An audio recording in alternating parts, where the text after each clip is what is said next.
Hey there, Dr. John here from the Wellness Group. Happy New Year. Welcome to 2019, already 7 days in. And today I wanted to talk about goal setting. Now, New Year's resolutions and goal setting comes up. You see it all over the place. It's in your news feed, probably everywhere. You're probably rolling your eyes already thinking, man, I don't want to read or hear another video about goal setting. And what I want to start from the outset is that, if goal setting is not for you, then, if you decided it's not for you, then you can just move on, right? I don't want to irritate you. But if you're one that, like me, I feel this, where I kind of get a little bit uncomfortable when people talk about goal setting, because in the past, and I'll be honest with you, I've set goals and I just haven't followed through on them. I've thought about New Year's resolutions and I just haven't completed them. And then I've had successes in other times setting goals and actually following through and accomplishing them. And what I found through lots of trial and error is that there's actually a set of strategies that seem to work better than others. They're not foolproof, but they certainly have helped me. And I wanted to share a couple of those simple ones with you this week. So the first one is actually, how do you generate goals? How do you actually come up with things that are achievable and are actually things that you want?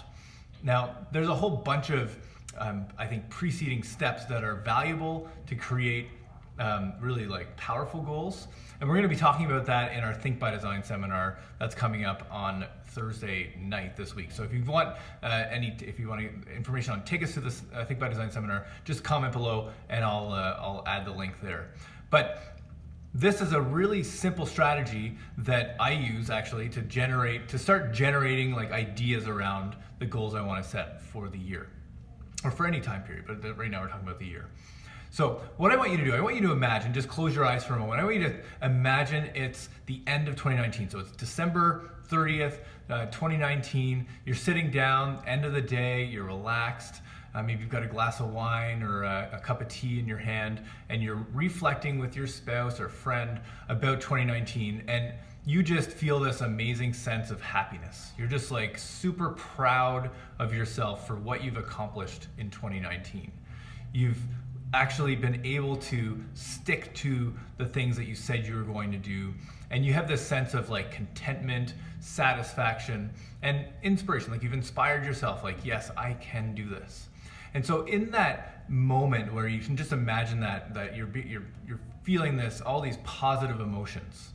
Okay, so what would it take, just right now, if you were to think about what would it take for you to experience those emotions, for you to actually be able to honestly sit down at the end of the year and say, I'm so happy, I'm so proud of myself, I feel so satisfied with this year. What would need to change between now and then?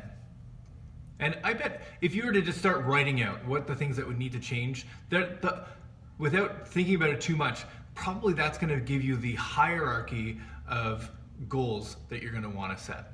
But let's say, for example, the number one relates to your health. There's going to be different categories that show up here. Probably the main categories are going to be your health, your family, your career, perhaps your relationships, your community involvement.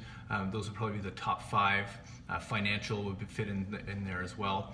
But there's going to be different categories, and these things that need to change are going to help to frame the goals that you're going to set. So let's say, for example, the first one is, I'd really like to feel, what needs to change between now and the end, for me to feel really satisfied with my health is, I'd like to be 20 pounds lighter.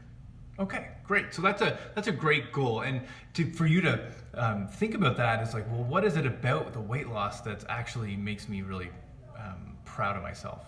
Well, it's probably the fact that you know that there's certain action steps that you have to commit to that will create that result in the end. So the pride probably comes from the fact that you stuck to the steps that are required. So whether that's going to the gym, or maybe sticking to a diet plan, or maybe it's getting to bed on time. There's a certain set of habits that fall into that.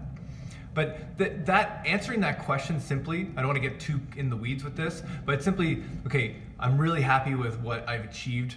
What would need to change between now and then for you to feel those positive emotions? And just start brainstorming, writing those out. And then I'm gonna follow up with a video tomorrow, and I'm gonna go through some other, really like step number 2, like how do you take those ideas and start to put them into a more structured way of setting goals. All right, so give that a try. Comment below if you got any questions, or perhaps you have a different strategy. I'd love to hear that. And follow up with me tomorrow with step number 2.